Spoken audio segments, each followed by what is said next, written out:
Gentlemen,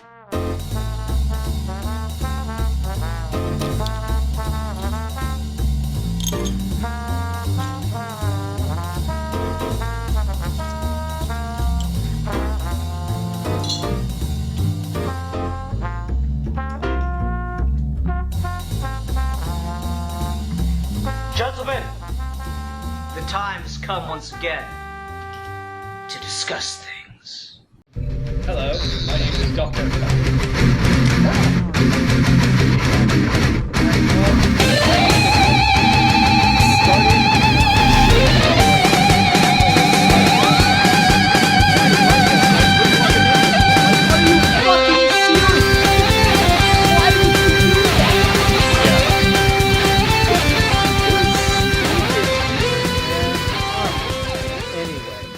Hi everyone, welcome to another episode of Geeky Gentlemen. I am Sid Part2. Joining me today is the Comics Kid 2099. Hello. And Deadpoolzilla. Speak up, old Sonny. Yeah, we're all old people just complaining about technology at this point. But that's not what we're here to talk about tonight. Tonight we're going to talk about the Back in my conditions... day, Skype worked for a reason. Yeah. Tonight, though, we're going to talk about the way in which, let me put it this way. We're going to talk about how much condition matters when collecting and reading comic books. Because I think this is just a whole fucking culture of condition snobs when it comes to comic books. Certainly not without reason. And then there are people who couldn't possibly give a shit, and I have no idea how to talk to either of these people. So yeah, I'm kind of curious where everyone is on the spectrum here. So I don't know. Why don't we start with? I feel like everyone's gonna say, well, I'm somewhere in the middle between all of those things, but I feel like everyone's gonna have a different definition of middle. So. Ruben, where would you place yourself? How much does condition matter to you in your collection of comics and trades? I don't read single issues usually. I'm almost exclusively a trade guy. And for me, as long as I can read it without the book falling apart, I'm usually okay with that. I buy a lot of books on eBay and Amazon used, and so there's always a risk that it's going to be not in pristine shape. And sometimes it's in a worse shape than what I would have liked, and sometimes I open it up and I'm very surprised that it wasn't in very bad shape at all. So for me, as long as I can read it and the book is literally not falling apart, and I've had that happen before, and either A, I'll just try and buy another copy somewhere else for not a very expensive price, or I'll try and glue it back together, and that usually is risky because then if I try and read it again, it may fall apart again. So as long as I can read it, I'm usually in okay, but sometimes like I'll look at a book on my shelf and I'll say, I really wish I could find another copy of that's in better shape and I could replace that ratty one on the shelf. Okay. Deadpoolzilla, how about you? I've gone recently to go, I just want to read trades now because collecting issues and keeping them in good condition is really hard. And when I actually got a bit of a story of me trying to sell my Venom Lethal Protector miniseries. I really hate, there are certain reasons of why certain conditions are like, all 6 issues ran for $74 and it had a bit of damage on it. I tried selling it to a guy who looked it up on the internet. He's like, I can give you 21 for the whole thing. I was like, you serious? He's like, take it or leave it. So I had to take it. Wow. Yeah, and that sucks. Here's the real kicker. That I went back and he's selling the first issue for $21. Oh, well, wow. Yeah, he's got to make his money back. What are you, a communist? Oh no, man. So yeah. So yeah, okay. Yeah, fuck that guy because I think he pretty much cheated the whole set. Okay. But you never really answered the question about condition. Oh, condition? Yeah, I just want to read trades and not worry about the condition of my comics. I'll keep them what I have, my single issues, sealed in a box and in packages, and that's for a lot of my older issues, but newer ones I just kind of leave out. Like all my free comic book day comics I still have, I just keep them out there just so I can grab and read. Yeah. Yeah, see, I'm somewhere in the middle of that. Like, I do the bag and board thing, but I'm also incredibly lazy, so it usually takes me like 2 to 3 months till I get to the point where I can bag and board anything. And so I'll have, like, what always happens to me is I have a long box that's like a quarter of the way full, if that, and I've just got a gigantic stack of comic books sitting on top of it, unbagged and boarded, just stacked on top of each other until they start to make that U shape, and then I gotta start to like alternate which side the spine is on, so it will lend some stability to the structure. And then once that gets too precarious, I'll go ahead and bag and board everything, and then fill up the fucking long box and have to go through this all again because I'm like, all right, gotta go out and buy another long box, and here we go. So I do try to keep them in good shape, you know, in the long run, but you know, I don't get like, I'm not one of those people who like, you know, I swear I've seen people do this where they'll take a book that's been out for like, you know, that's not even 10 years old, and they'll take it out of the bag and board with like fucking gloves on and use like tweezers to turn the pages. I'm just like, get the fuck out of here. Come on with that noise. Yeah. Who even has the energy for that? Yeah, or like the patience. Yeah, like, exactly. Here's the other thing I really hate is when people like vacuum seal their comics and put like a weird ass number on top of it. It's like, yeah, 5.1. I'm like, what the fuck does that mean? 6.9, or are you scoring the comic? What are we doing here? Oh yeah, the scale thing. Yeah, that's bullshit too. So like that side of it. Yeah, that side of it's way too much for me. But at the same time, I don't know. Like I've gotten a book and had this is a condition issue that literally drives me insane. When you get to the middle spread page and the page kind of comes right off one of the staples. Doesn't have to necessarily fall out, but just like one of those staples going through the page. I hate that shit. It irks the hell out of me, and I would be less annoyed with it if not for the fact that comics have become so expensive, you know? That's the thing that gets to me is you got comics now that are like the cheapest comic you can get is like $3 at this point, unless it's like a Dynamite first issue, at which point it's 25 cents. Like most comics start at $2 to $3, can be anywhere between $5 to $7 or even $8, and then you get condition shit like that, and I'm just like, come on.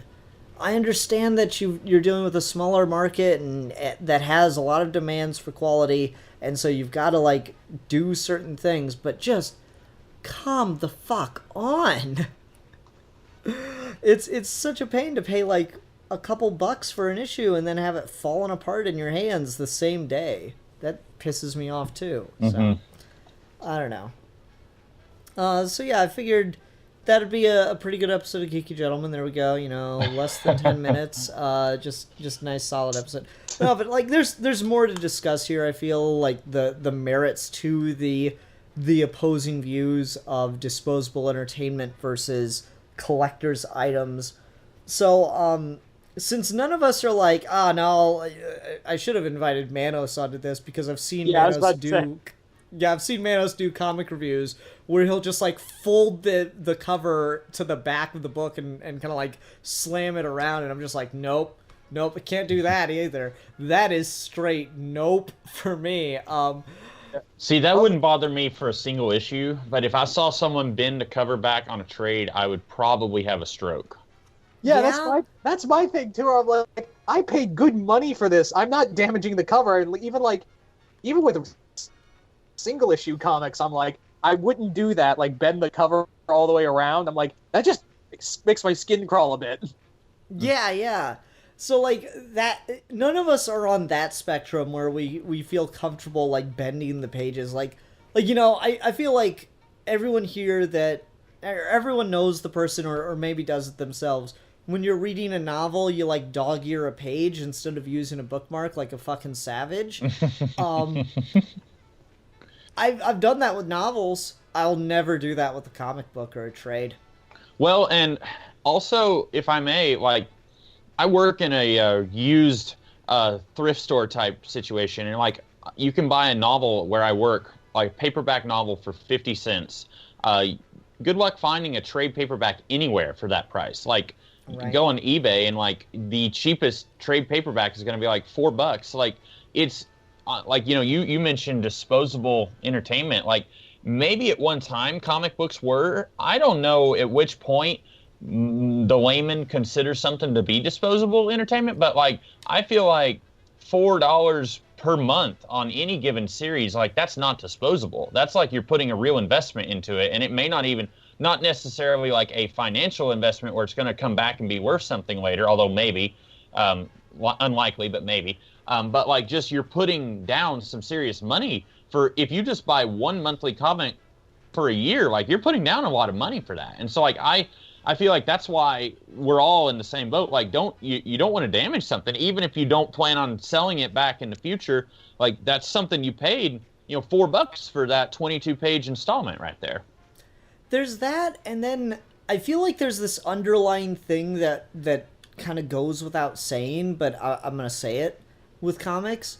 Is part of what you're paying for is the art, and when you damage the pages, you're damaging the art, right? Like, it doesn't matter how, you know, someone name a comic book artist they really like. 3, 2, 1, Deadpoolzilla, go. Waiting. Oh, me. Yeah, go. Hello? What? Yeah, fucking name a comic book artist. Yeah, Clayton Crane. Okay. You know, like, think about a Clayton Crane splash page that's absolutely beautiful, and you just love looking at it, and like, oh my god, this is so cool. And then imagine just like a fucking fold, like a crease that's trying to be like evened out just across the whole fucking thing, and then you're like, Oh, I actually got like I can guarantee, and these are both trades. Perfect example of like when I bought a trade. I got a trade of Carnage USA during my time when I was spending the time a day at Universal, and I was keeping the comic under my shirt and like had it tucked in, and the rain was just coming down hard that day because, you know, it's Florida. And my sister was there, and she's like, "It's not a number one." I'm like, "I don't care. It's mine." Yeah, I bring. Like, and it's the same thing when I got Penguin Pain and Prejudice. The rain was coming down hard, and I was like doing everything in my power to like keep this comic safe.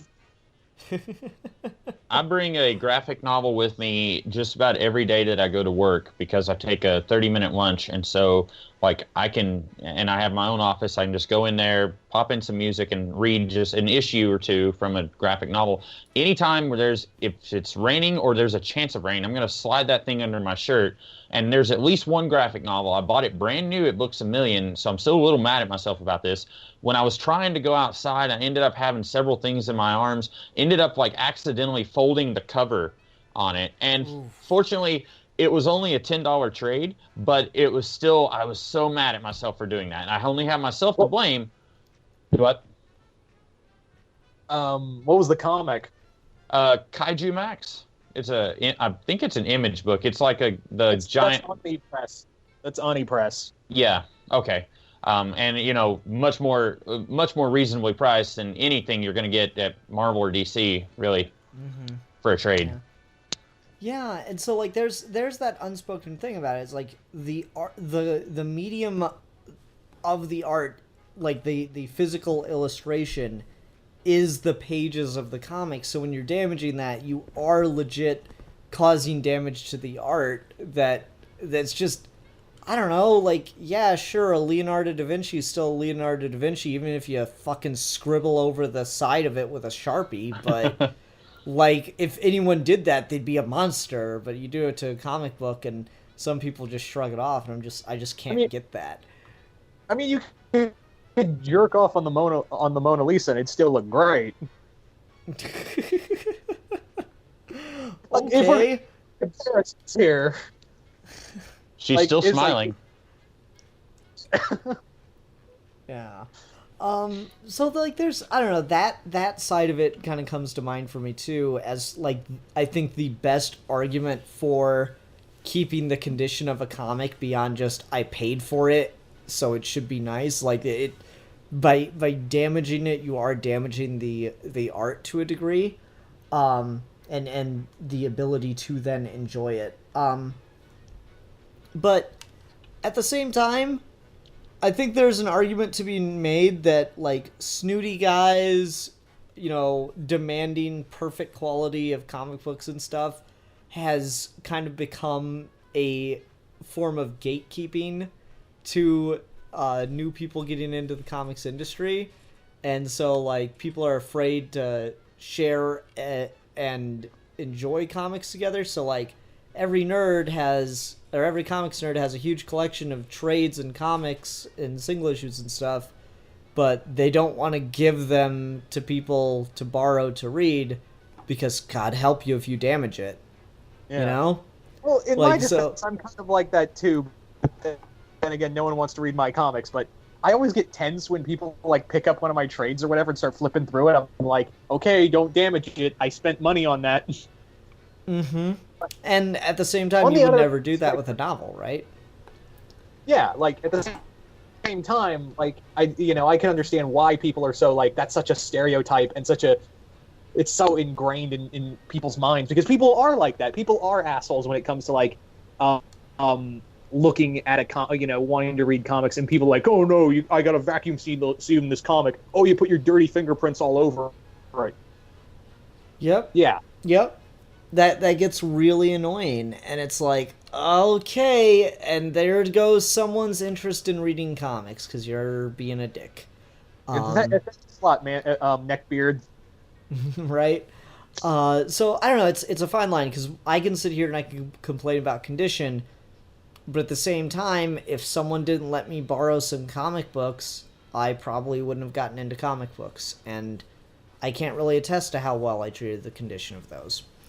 Because I don't know, it was just a book at the time to me. I didn't think about it on that same level as I do now. So I don't know. It's an interesting area of thought. Ruben, Go ahead. no, go ahead. I was gonna say, do either of you buy used books or used graphic novels or trades or single issues? Oh yeah, all the time. That's my go-to thing at Books A Million. Mm-hmm. Mm-hmm.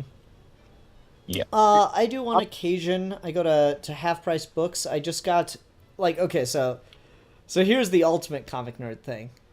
So I went and I got the 2 separate volumes of Tom King's Vision that were released in softcover trade. And then, like, a week after I bought that second volume, they announced that they're doing the big hardcover collection of the full series. And I was like, shit, of course. Oh, well, it's not that big a deal. And then I see the hardcover collection, and it looks amazing. It's got, like, this really, really imaginative cover, not just a dust jacket, but, like, a proper cover on the hardcover, which is rare. And it's really, really clever. And I'm like, I want it so bad. And then I fought the urge off to get it. And then I was at Half Price Books and I was able to buy it. And I realized the reason it was at Half Price Books for like half the price, was because some of the pages in the back for the extra stuff were miscut. So like they just kind of extended out of the border a little bit. So I had to take, I felt like a goddamn heathen doing this. I had to take a packing knife, box cutter, and slice away the excess of the pages. You're a monster. Well, it's just the edge. It's just like the border of the page. It's not actually any of the art or anything. It's just like a slight miscut from the factory, and that's why it got sent off to Half Price Books as like a factory second. And I'm like, fuck it, I don't give a shit about that. That's amazing. So I just cut off the little excess pages. So yeah, sometimes the used stuff like comes in varying qualities of condition, and that can bug the crap out of me sometimes. I have terrible experiences with used books online. Mm-hmm. I'd say we all do. And for me, the reason, like, I've seen people who will only buy like brand new from a comic book store, and I'm not going to tell them how to do their comicking. That's their business. For me, the only reason I will buy online, and I will buy from a bargain bin, anywhere where it's like, here we've got the used books over here, is that I still have this mentality that I had when I was when I was not a little kid, but when I was getting into comics. I had a limited budget. Like I had a $3 a week allowance, so I could buy one brand new comic. Like in the early 2000s, new comics were like $2.25 a piece. So I could buy one brand new comic, or I could go to the 3 for $1 bin, and I could load up with 9 comics or whatever. I could get, and I mean, they were garbage comics from the 90s, like, comics that you've never heard of before. And that's why Ruben's an X-Men fan. You laugh, but I did get a lot of 90s Excalibur and X-Factor comics from those boxes. It's funny because it's true. Yeah.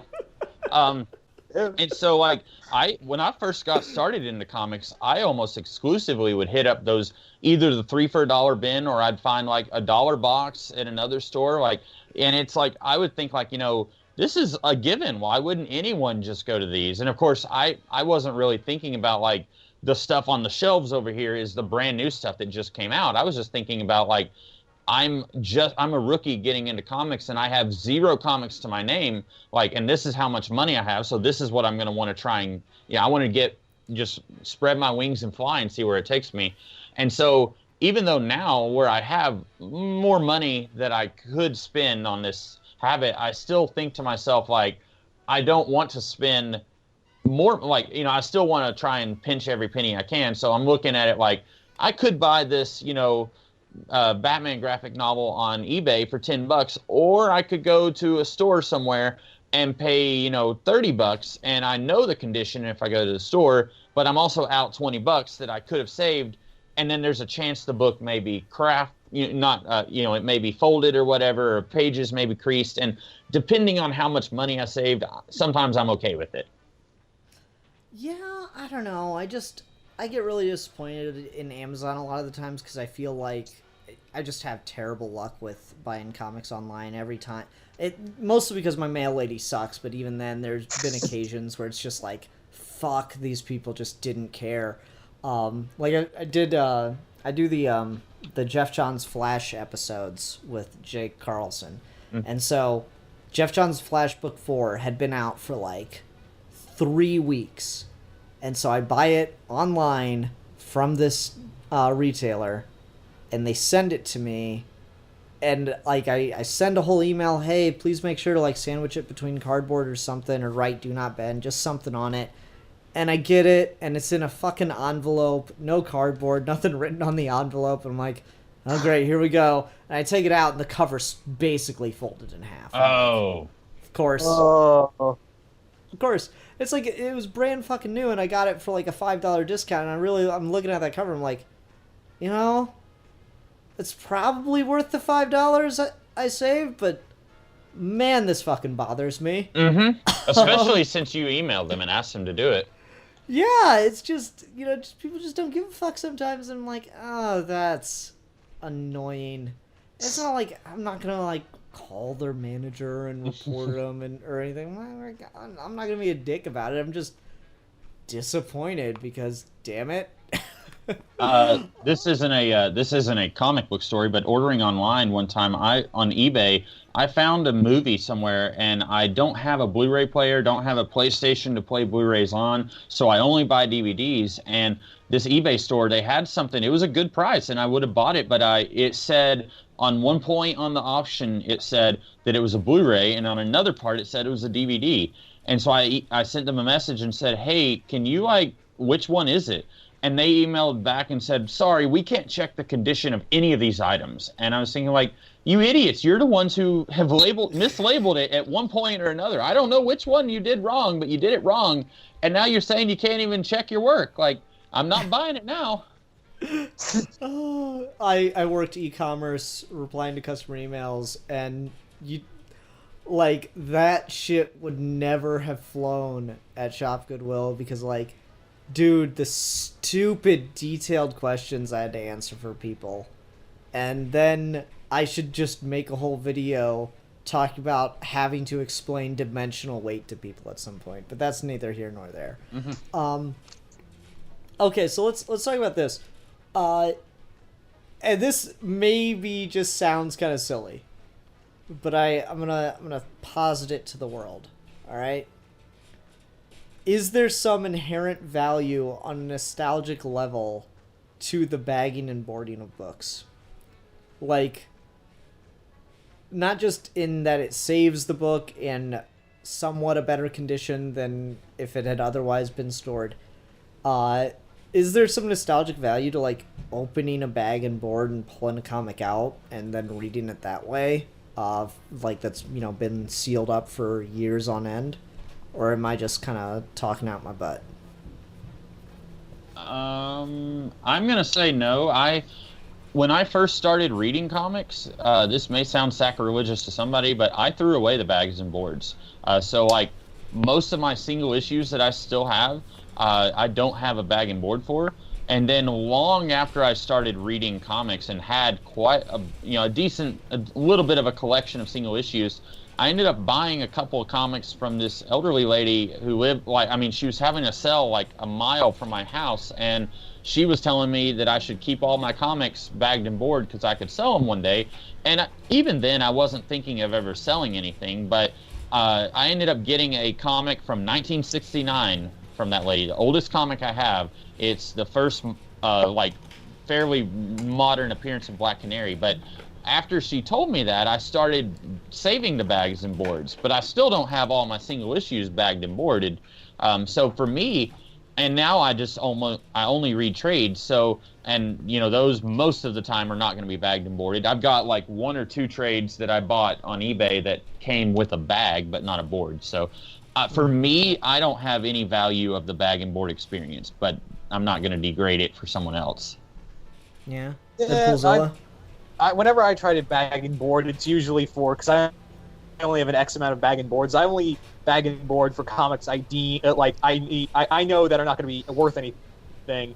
But if I see value or I at least like the comic, I don't want to see it get damaged, then I'll bag and board it. Okay. And yeah, maybe that's just me. My store's really nice and just sells it with a bag and board already. So that's a big help.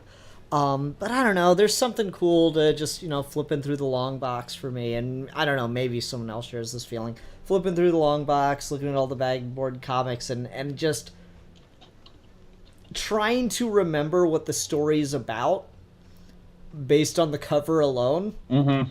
Which isn't that hard for, like, 1 long box. But I got, like, 6. And that's when I'm really to scratch the back of my mind and go, okay, what happens here? And I don't know, that's kind of a fun experience unto itself, that I really do enjoy. So maybe there's something of the conditioning, of the condition keeping rather, because conditioning's an odd verb to use, of the condition keeping adds to the experience, at least for me. So do either of you guys, you were talking a little bit about like people who categorize their comics and how far they will go into that. Do either of you have like an Excel spreadsheet or something where you like log all the comics that you own or something like that? No, I don't. No, I don't, but that's not the worst idea I've ever heard. See, I don't have one for my comics, but I do for novels and DVDs, and I found it is very beneficial because I have a bunch of DVDs that I have on my shelf that I have not yet watched, and then at work, like, DVDs will get donated, and I'll be, like, in a slightly slow period, I'll be looking through it to see what all they have. I bought, like, 13 DVDs last week on one day, and there was a couple of DVDs I had set aside, and I looked on my phone, and like 2 or 3 of them that I already had and didn't realize I had. And so like, I used to buy, and I still buy duplicate comics every now and then. Like the last time I went on it was July 4th, I went kind of on a splurge and ended up buying like 2 or 3 duplicate trades. They were used, so it wasn't like I was paying full price for these books, but I came home and was putting, like, you know, counting all the books I had and putting them away, and then I was like, oh, I've got this one already. I hadn't read it yet. That's kind of, yeah, I've had that on occasion where I've already read a comic, but I'll end up buying it twice just by accident without even realizing it. Mm-hmm. I think I did that when I was trying to collect a bunch of the important DC stories. I think I did it once with a trade, of all things, if you can believe that. I think I might have bought Crisis on Infinite Earths twice. Uh-huh. Which will tell you how forgettable I think that story is. Which is funny because some of my most valuable comics are some of the separate issues of Crisis on Infinite Earths. That's funny. Well, and like, you know, not the Jeff Johns one, the one by George Perez. What's the Jeff Johns one? I'm sorry. That's the one with did Superboy Prime.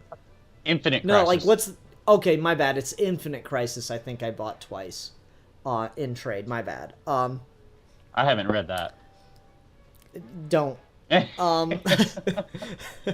it's not awful. It's just, why would you bother? Yeah. There's like one good scene, with Superboy Prime, and that's about it. No, so here's the crazy thing, because I think I am kind of revealing myself to be the most collector conscious one of us as far as condition keeping. I don't think I've ever looked up the value of any of my books. The only time I've ever, like, tried to sell any of my books was because I bought a seller's lot, like a bundle of them for one book online. Mm-hmm. And then I'm just like, okay, this is the one I wanted. Thumb through some of these, not really interested, not interested. All right, I'm going to try to sell these. And that's about the only situation where I've sold any comics. I've sold a couple trades back just because I didn't really find them very interesting or worth keeping, and I, you know, even used, I'd take a couple bucks back, you know.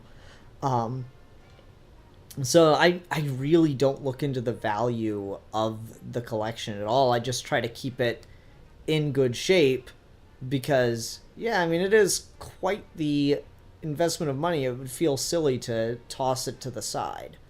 And so I try to keep it in good shape just for that reason alone. And, you know, there are occasions where I'll go back and just, you know, read things from them. Not as much as I want to, and I feel that might be, and we can use this transition and talk about this.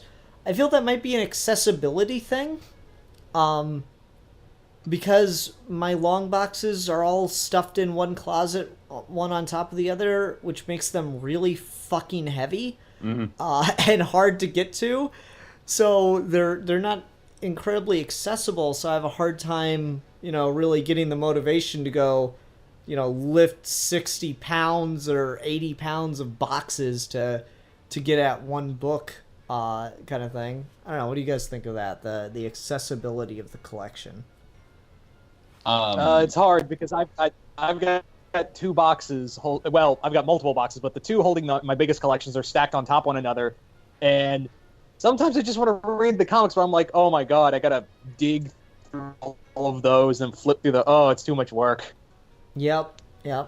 I would say accessibility is like half the reason I go to trades. I went to trades. The other half being like I read this blog on what used to be the Comics Should Be Good blog site, and it was like mind blowing for me. Like, it changed my life in the way I read comics, because this guy was explaining about how, like, he could buy a hardcover for whatever Iron Fist series was going on at that time, and he was explaining how much it cost, and then, like, going into detail about how much that was per issue. And, like, I was just sitting there, my jaw had hit the floor, like, that's how much money this guy is saving. And you guys already know I'm hugely frugal, so I was over here like, I need to start buying just hardcovers and trades immediately. And so for me, like I said, I go to work and I bring a trade with me. I've been reading Shadow of the Bat from the 90s, and like, if I had the first 12 issues of that series in singles, which I don't, it'd be a lot more difficult for me to take those with me to work and then just like pull it out of the either, I don't have them in bags or boards, but if you do, you're pulling them out of the bag and board, and then you read it, and then I get distracted by advertisements. So like if I do have a single issue, I'm going to sit there and look at this weird Banjo-Kazooie advertisement or whatever, or Legend of Zelda, something like that. But if it's a graphic novel, like it's just going to be the comic, and then at the very end there'll be like, you can also buy Batman Hush or whatever. But like, so for me, I feel like it's much easier for me if I want to read a Batman book. I can walk 3 feet in that direction. You can't see, but I'm pointing behind me, and just pick up a Batman book on my shelf. And whereas if it's all in a Batman long box, if I say I want to read Hush, well, I'm going to have to dig through that whole box to find the Hush issues, and then I'm going to have to pull out 12 issues, and it's I think it's a lot and easier. Bags and boards make everything really slippy and slidey. Yeah. I think it's easier to have it in books, but there's it. You might say, because and that's a very valid, the nostalgia attached to going into a shop. Like I'm not gonna lie, there's something about that I miss. There used to be a shop that's about a minute from where I work right now. It's not there anymore, but I used to go there since I was from when I was 12, when I first started reading comics, up until when I was junior year in college, when they closed. I would go in there and I would look through, even if I wasn't planning on buying anything, I would look through the long boxes where the back issues were, and it'd all be bagged and boarded, and there is something about that brings back memories. But just for my collection, I just want to have it all in trade form on a shelf somewhere where I can easily just pull it off and read the story and then put it back on the shelf. Okay, 2 things with that this is kind of tangentially connected to the collecting aspect of it, because we're talking about condition and collecting. This all kind of connected. Number 1, trades are great except when they suck. And what I mean by that is my favorite Riddler story of all time, Riddle Me That, hands down, best interpretation of the character ever. You know what trade you can get it in? Is that the Neil Gaiman one? No. Oh, okay. I don't know. You can't. Okay. It's never been collected in anything. They've done greatest Riddler stories ever told, and then now they do these Batman villain trades called Arkham Files Riddler, Arkham Files Poison Ivy. It's never been collected in any of those because it's too long to be put into a collection, because it's a 5-issue story arc, and it's never been collected on its own because it didn't have enough of an impact as a reboot of the character, but it was a great reboot of the fucking character, and they've never fucking collected it. And that's bullshit. Number 2,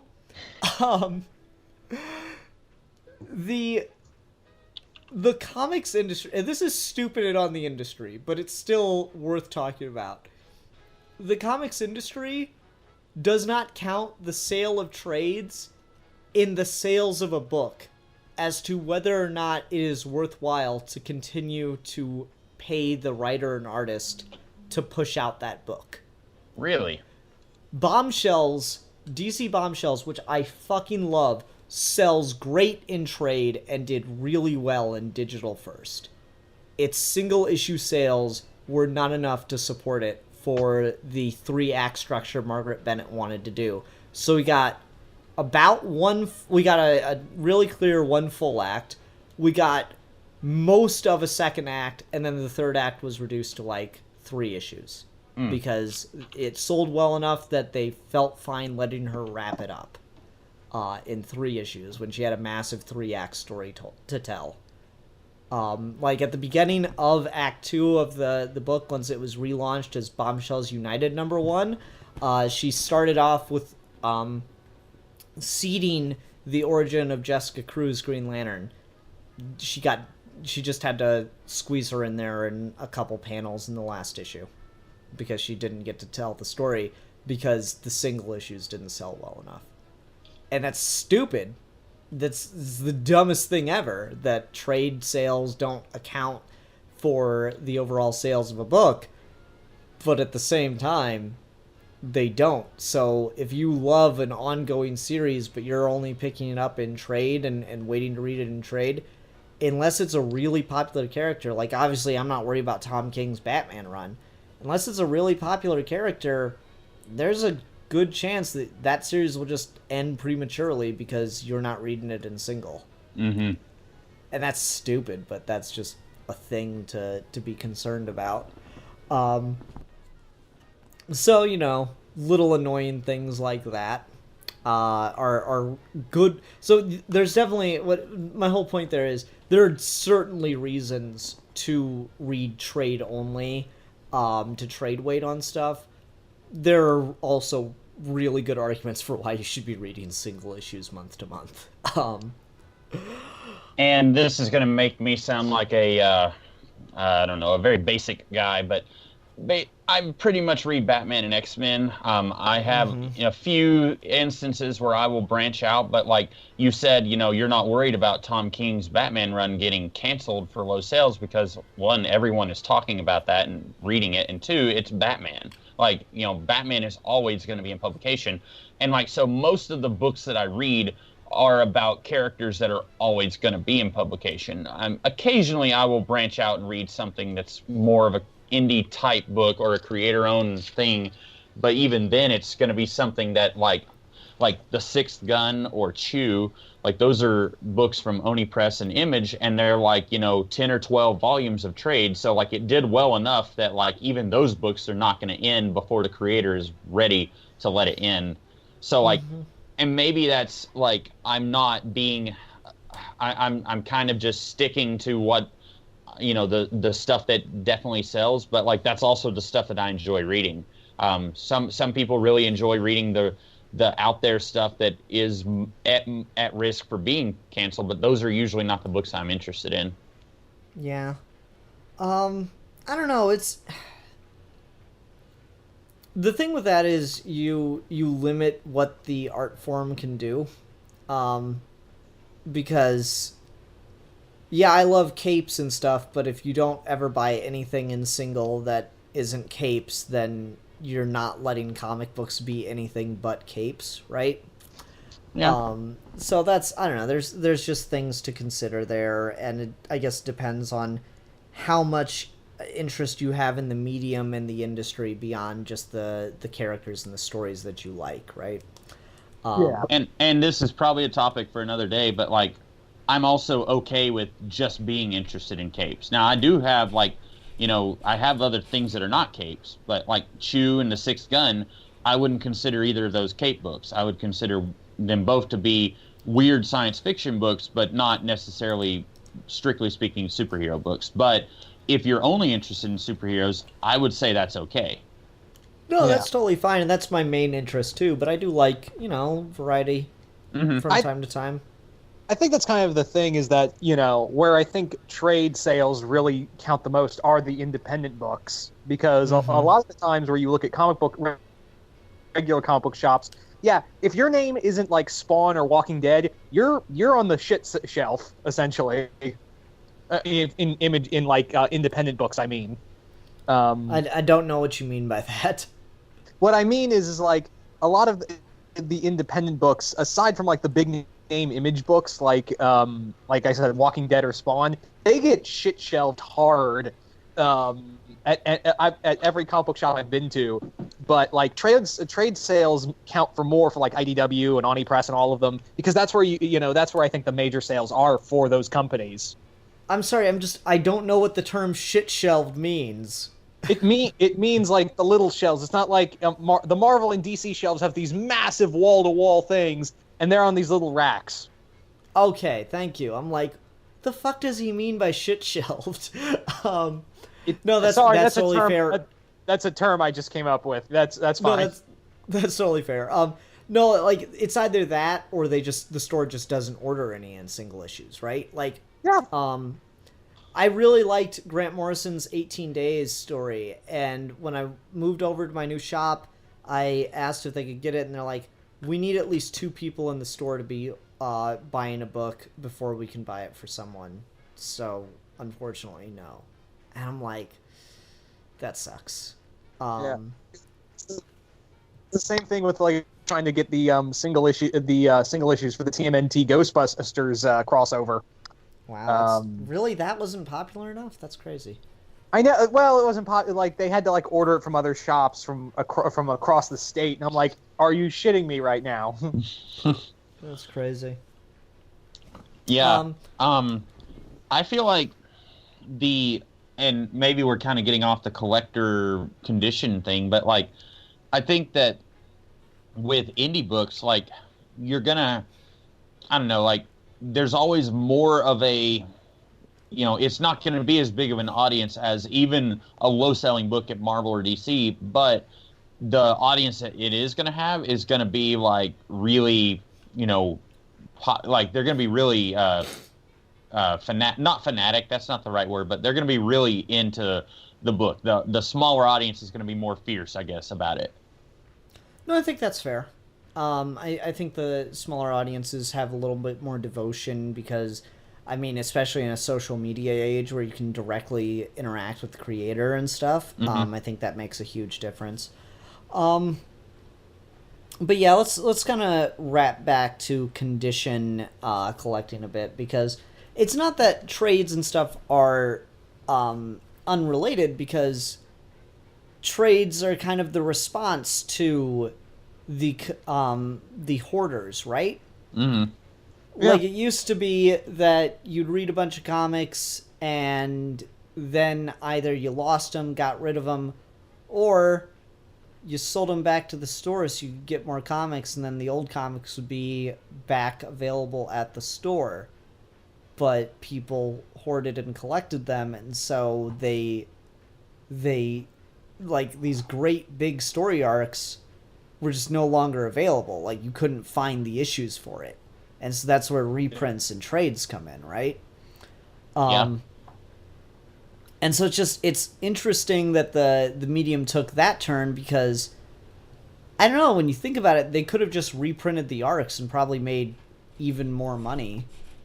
Like, what if they did, like, the Disney formula, right? Where, like, every 10 years, Batman The Long Halloween gets re-released in single issues again? Huh. Like, how weird would that be? If that was just the industry standard as opposed to going to trade. Which is kind of funny, because Marvel kind of does that sometimes with their True Believers issues. Oh, yeah? Yeah, they keep reprinting comics for like 20, but it's like a 25% book. It's weird.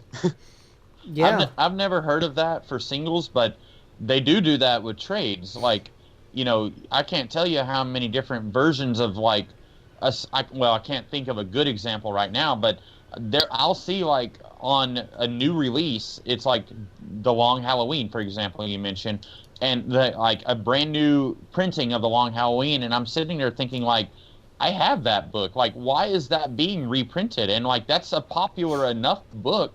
Why was it ever not in print? Like, or any book, like, I feel like there's certain books where I'm just sitting there like, why was it ever stopped printing, and why are they reprinting it now with a different cover? Other than, like, to confuse people. Same thing with, like, it's the same thing with, like, it actually happened this year, actually, with Dark Horse, where they re-released Dave Gibbons and Mike Mignola's Alien one-shot comic as a giant prestige hardcover. That's interesting. To go back to Long Halloween, sometimes it's like, okay, yeah, it's just clearly an update with a new cover and maybe, like, a new introduction, but who the fuck ever bothers to read the introductions anyway? But, like, then occasionally they do some shit and I'm like, oh man, I want that. And that's like re-releasing The Long Halloween in black and white. And I'm like, oh, that's really fucking tempting. Didn't they do that with Hush? I don't know if they did it with Hush. I know they did it with Long Halloween. Is that, and I'm going to sound like a noob here, is that any different from, like, the coloring book graphic novels they do? Well, I mean, it's like proper inks and everything. Okay. The coloring books don't have a lot of inks to them. Okay. On purpose. And it's also, you know, in print format. It's still got the word balloons and everything printed in it, but it's just Tim Sale's art in black and white as opposed to full color. And so it's not just like you know, white and black. Obviously, there's gray tones and stuff put in there and stuff to make up for the shading differences. So just shit like that, I'm like, oh man, that just changes the whole feel of the book. When you change the art in that dramatic a way, that just changes the whole perception that the book has. And that makes it really interesting. And then you've got like legally DC can never stop printing Watchmen. Right. Because otherwise, if they do, like, the rights revert back to Alan Moore or whatever, and he'll obviously never give them back. He'll die a lonely man before he gives those rights back. And so you just, like, they kind of have to keep coming up with ways to release Watchmen that are inventive and interesting. So they get, like, there are versions of Watchmen you can buy that have, like, fucking college theses written about Watchmen and why it's such an important book. I guarantee you that that's probably one of the reasons why we had the before Watchmen books as well as Doomsday Clock. That was one of the reasons. So they can release a version of Watchmen that's got, like, those things in them. Yeah, definitely. Yeah. That's part of it. I'm one of the people that pretends like before Watchmen didn't exist, and I'm not reading Doomsday Clock, but like I even ignoring the fact that like I agree that Alan Moore is a very bitter old man who's just angry at everyone, but like I also think that The Watchmen is a very, very good piece on its own. I don't understand. Like I feel like they could just keep printing it, which they're doing, and they could keep making money off of it. Like I don't think they're losing money by continuing to print the original Watchmen. So I think it's a little weird that they're like, hey, we need to do some sequels and prequels to this thing to justify that we keep printing it, which is probably, like, you're right. That's probably what they're doing. What if it's just like the folks at, like, DC Corporate just going, oh, Alan Moore said some more shit about us. Like that we can't come up with any original ideas. Well, you know what? Let's fucking put a prequel Watchmen series out just to piss him off. knowing Dan Dido, that was probably the main reason. Probably. And while we're at it, Alan Moore still hates us. Let's fucking put the Watchmen in the DC universe just to piss him off. And Prometheus. They probably mailed him issue 1 of Doomsday Clock saying, eat it, fucker. I would love to be the guy that they said, hey, Tim, you're the new intern, right? Okay, mail this to Alan Moore. Or better yet, just take it to his doorstep. Don't leave until he opens it. Make sure to give him his royalty check with it. We want to see him rip it up. Oh, also wear this GoPro. Yeah. That's funny. No, definitely. So, like, that's an interesting thing to, like, the conditioning of collections, because I'm sure there's someone out there who's bought every reprint of Watchmen, right? Like, every new edition of it, every absolute, all that shit. Yeah. Here's the other and then thing. there's, like... Then there's to... go ahead, Deadpool. Go ahead. I'm sorry, like, you cut out my... but here's my thing, is that people will purposely go to multiple comic book shops to collect just covers. Mm-hmm. I don't do that. Yeah. Does anyone here do that? No. Okay. When I get trades, I already get the covers as, like, a bonus feature. Yeah. So I don't need to do that. The only time I get variants is if there's something wrong with the issue or if I really, really like the variant. And even then, if it's not the same price, it's really hard for me to justify it. Hence why you got all those lenticular covers with the... Like, I mean, it's just so cool, right? It's just so fucking cool. It's Batman, and then it's the Flash, and then it's Batman again, and then it's the Flash again. There's a special place in hell for you, Ian. No, fuck you. You know it's cool. You know exactly how cool that is. Like, I can get my 10-year-old nephew and say, hey, you want to see something really cool? And show him that, and his mind will fucking explode. So don't you act like that 10-year-old you doesn't exist and doesn't see the cover to the Flash Batman, the button, and go, holy shit, that's cool as tits. No, even as a kid, I thought it was stupid. You're a fucking heartless, soulless bastard child, and I hope you die in hell. I don't have this got real.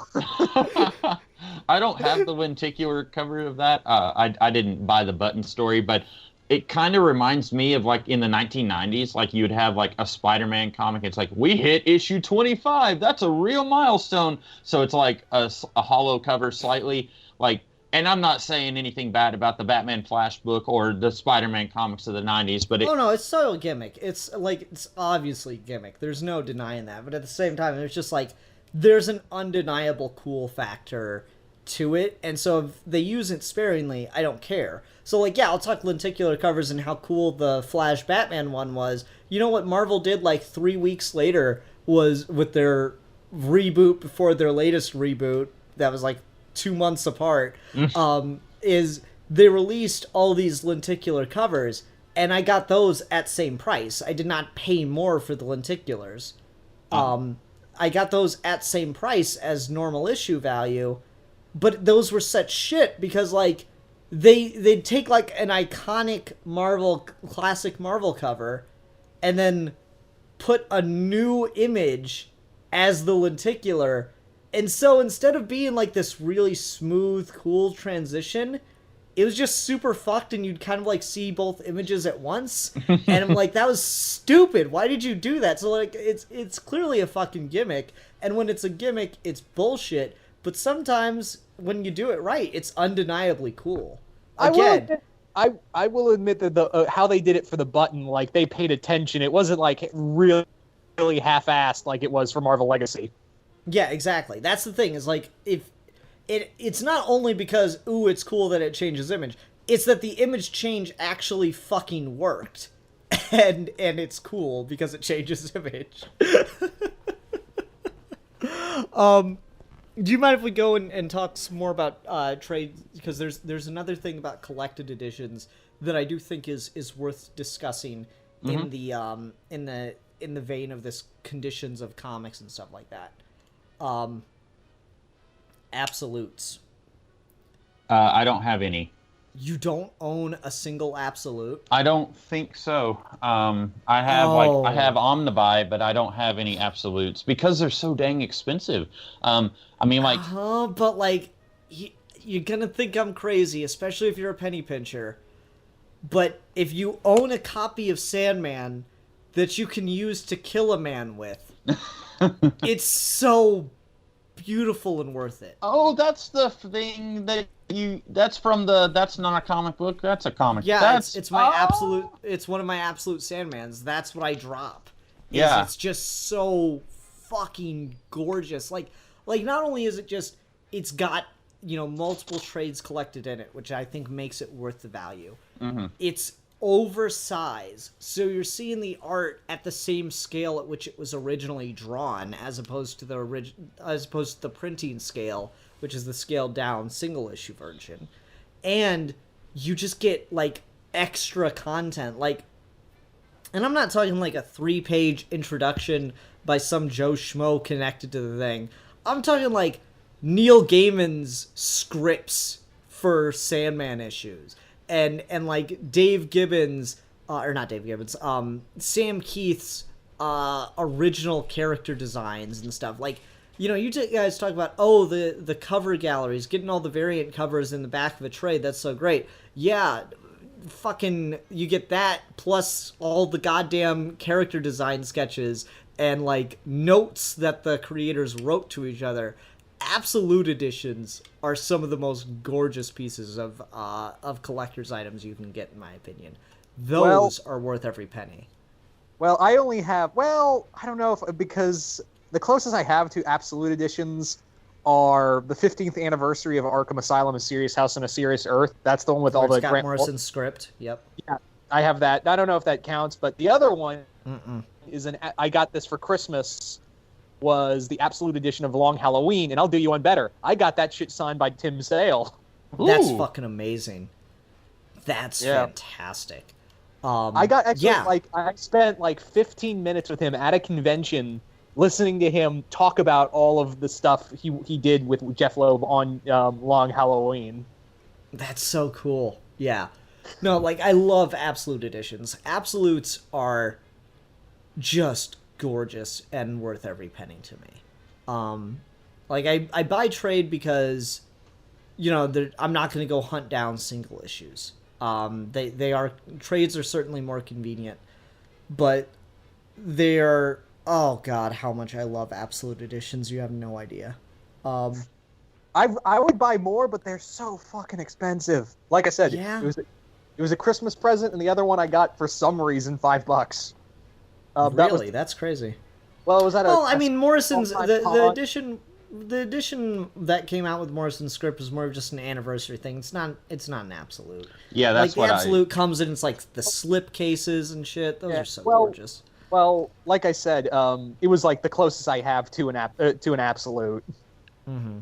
I do have. I don't know if they called it that, but I don't even remember the company. I think it's not IDW, but there were comic books based on the Avatar: The Last Airbender series, and that what they did was like each storyline would be 3 really small, thin graphic novels, and then they would later collect all 3 of those graphic novels in a big honkin' hardcover, and those were generally really expensive. And I have 2 of those hardcovers.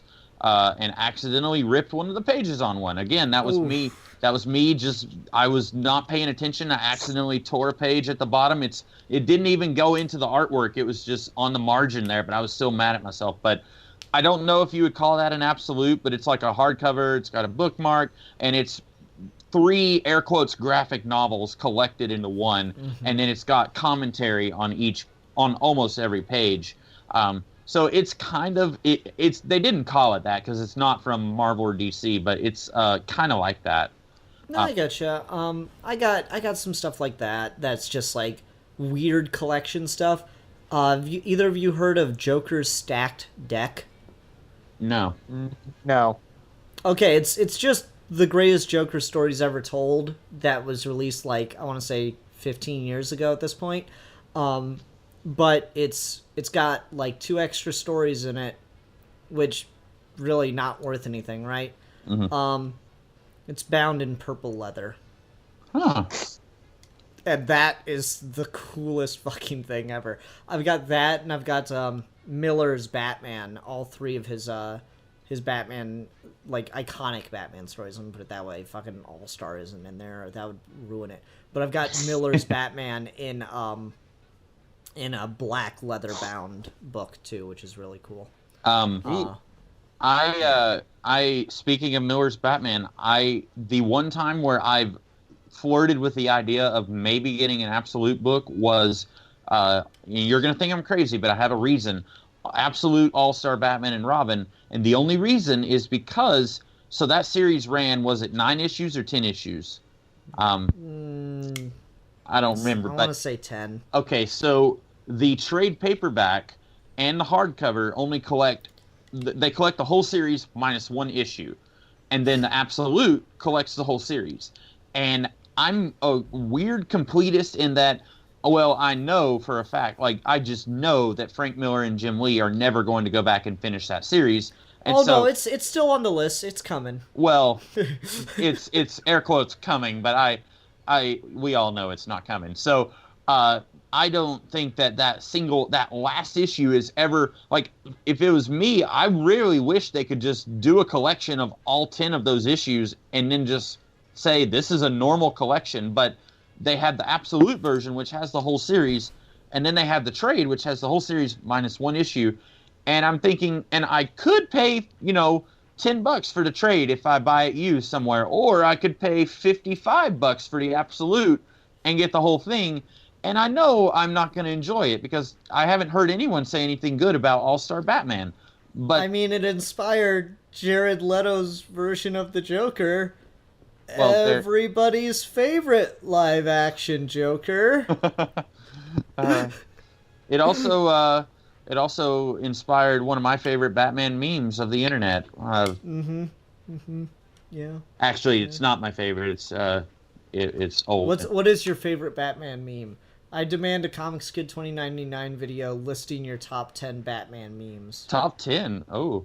I could tell you right now, my favorite one is probably from College Humor when when he was, like, I want to say, was it, Badman videos? yeah, it was the one where he finds out that Talia has betrayed him, and then he's like, Oh. he keeps bringing up how they had sex. B is for Batman. Yeah.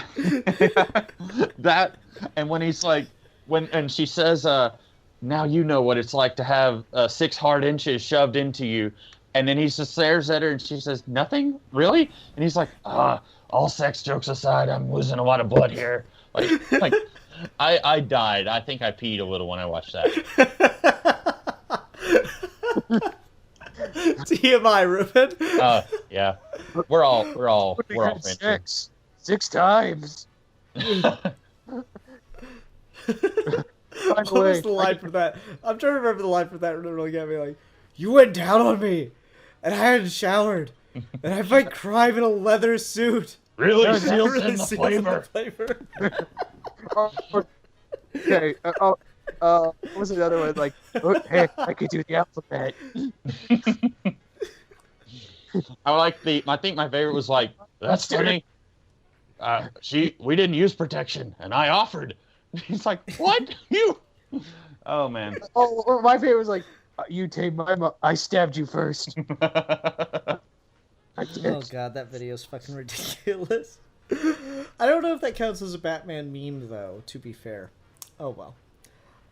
Like, Batman meme would be like, I'm the goddamn Batman, and then, like, Batman on a shark, or Batman killing a shark with a lightsaber, shit like that. Yeah. Anyway. The last thing I had that I wanted to talk about as far as, like, collecting and condition goes, is just a really simple thing that I more want to recommend to people, because I think I'm abandoning long boxes. Have either of you seen the short boxes with, like, art printed on the side? Yes, very recently. Yeah, but I'm not shelling out money for a box. Dude, they look so good, though. Yeah, but like, it's a box. And that but, like, it's always out, and it's around, it's just sitting around all the time. Why not treat it like art? How much more expensive is it? I mean, like, I think they're, like, $20 compared to a long box, which is like $15. So yeah, you don't get as much in it, but you can just collect a bunch of them, and then they look really cool, all stacked together then. And that's not as big of a price hike as I was expecting. I was thinking it would be, like, insanely more expensive. No, I mean, it's like a couple bucks more, especially if you get them new. They're right around the same price as just a long box. So, I mean, you're getting a short box for a long box's price, but I don't know, the trade-off in art, it looks cooler sitting there than a long box does. See, if I was, like, 13, I would probably be the guy who would, like, print off, like, find some art online on Google image search and, like, oh, cool, here's a picture of Cable. I'm going to print that off and, you know, really wreck my mom's printer and, you know, make her buy a new printer cartridge. Yeah. And I'm going to print off all these pictures of 90s X-Men comics and throw them on the long box. Well, what's really interesting about it is they've had to find ways to, like, because I don't think the official ones that Marvel and DC release aren't very good, but the unofficial ones are fucking great. So the unofficial ones have had to try to find ways to do stuff that, like, is very clearly, iconically the thing you want it to be, but is also not copyright protected. So it's just vague enough that they can get away with saying it's an original creation.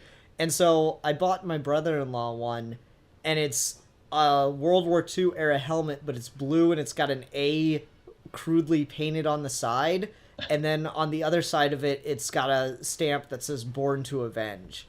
And it's really fun. Like, it looks right out of, like, if Stanley Kubrick made a superhero Captain America movie. Just stamped on the side. So those are really, really cool. And I do recommend them to people, because I think they look a lot better than long boxes, just as, like, if you're going to have these things sitting around. Though I will say, they don't seem to stand up to as much pressure, so you might have to, like, reinforce it with some super glue or something.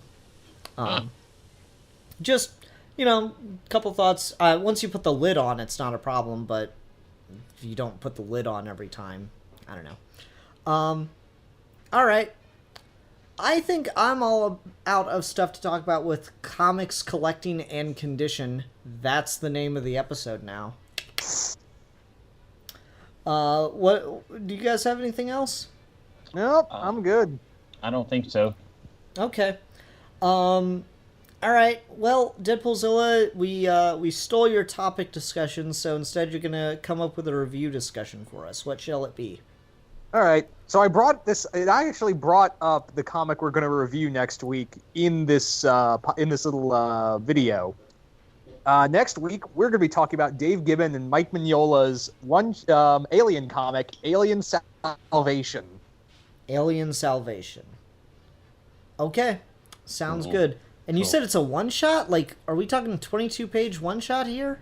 No. It's like 40, 50-page one-shot. Okay, that's different then. All right. I'm like an hour out of 22 pages. Oof. There's got to be some... Hey, we gotta Like- we really stretched out the Cthulhu thing, and I remember we did that short little Orson Scott I can't talk tonight. Orson Scott card film, short film. Remember that? We managed to Short stretch story, those- not film. short story, whatever. It's late. All right. Yeah, you're right. All right, we'll get there. We'll manage. Or it'll be a filler episode of Geeky Gentlemen. Everyone's favorite episodes of Geeky Gentlemen are the filler episodes. It's legit funny because I'll be like, oh man, I'm really excited to talk about this thing. I can't wait to see what people's response will be, and that gets like 30 views. And then I'll like, all right, I guess we'll talk about this fucking obscure-ass movie that Ruben picked. And that gets like 150 views. I'm like, what the fuck? I don't know my audience whatsoever. So yeah, there's that. All right, everyone. Thanks very much for watching. Until next time, I'm the Philosopher. I'm the Comics Kid 2099. And I'm the Don Juan of Comic-Con. And we are your Geeky Gentlemen. And we will be discussing things.